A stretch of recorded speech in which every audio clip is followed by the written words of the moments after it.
Spell cards are one of the three core main deck card types: monsters, spells, and trap cards. Spell cards can do a variety of things, from special summoning monsters, adding cards to the hand, destroying monsters, banishing monsters, changing game mechanics, or just simply affecting the field in some way or form. There are 6 types of spell cards: normal spell cards, continuous spell cards, ritual spell cards, equip spell cards, field spell cards, and quick play spell cards. Normal spell cards are the ones you are most likely to have to deal with in the game. You can only activate them on your turn. You can activate them directly from your hand and onto your spell and trap zone. You can also set them, then activate them on the same turn. Continuous spell cards are cards that upon activation remain on the field. You can't move them, but cards like them usually serve the purpose of affecting the game state on either player's turn while it remains face up on the field. One of the very first continuous spell cards that had a competitive success is the card Messenger of Peace, which is a floodgate that as long as it remains face up on the field, certain monsters weren't allowed to attack. Ritual spell cards are cards that are meant to serve the purpose of tributing monsters in order to ritual summon a monster. The deck Necros has the most variety in terms of having different ritual spells. Generic ritual spell cards do exist, but they aren't archetype specific, like Advanced Ritual Art and High Ritual Art.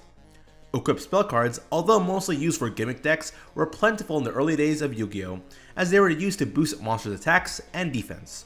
Now they are used to provide added effects to help garner card advantage, like the Bamboo Swords, or use as garnets for the monster Isold to support warrior-based decks. Most recently on the online simulator Master Duels, it was used for the gimmick deck Benkai OTK, where you give a monster a bunch of equipped spell cards in order to boost its attack so high that you can defeat your opponent in just one turn.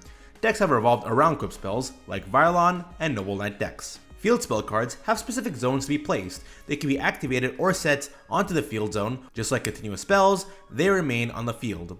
Recently, the most prominent field spell card that has caused many players a lot of problems and anguish is the card Mystic Mine. It was a card that prevented players from activating monster effects and attacking. Quick play spell cards is widely considered to be the best type of spell card in the game. It's the only spell card that can be activated in all phases of the game. You can chain quick play spell cards in the game. You can also activate it on your opponent's turn. The only drawback to it though is that despite it being versatile, it is the only type of spell card to which you can activate it the turn it was set. The most prominent quick play spell card and one of the most powerful cards ever to be printed is the card Super Polymerization, a card used for breaking big monster boards that fuse monsters from your opponent's side of the field. What made it so powerful was that the opposing player is not allowed to respond to this card's activation, as it is a spell speed 4 effect, which means you can activate the card and your opponent cannot respond to it, being unable to defend themselves from a board wipe.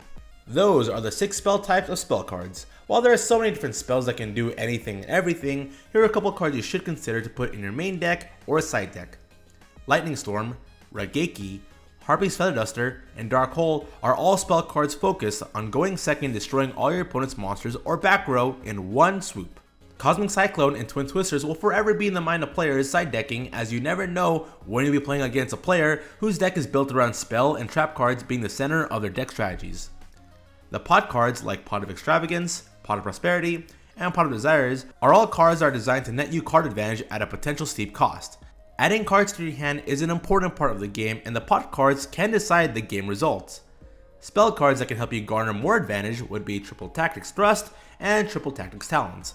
These cards are indeed very pricey, but you can never go wrong having a card like Monster Reborn in your deck, allowing you to special summon a monster from the graveyards.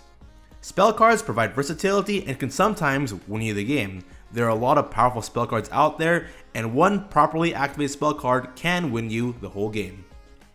That does it for today's lesson. Once again, thank you for tuning in. Feel free to hit like and subscribe if you want to. You totally don't have to want to do so, but really cool if you did. I hope you do well in today's quiz, and until next time, see you later. It's quiz time!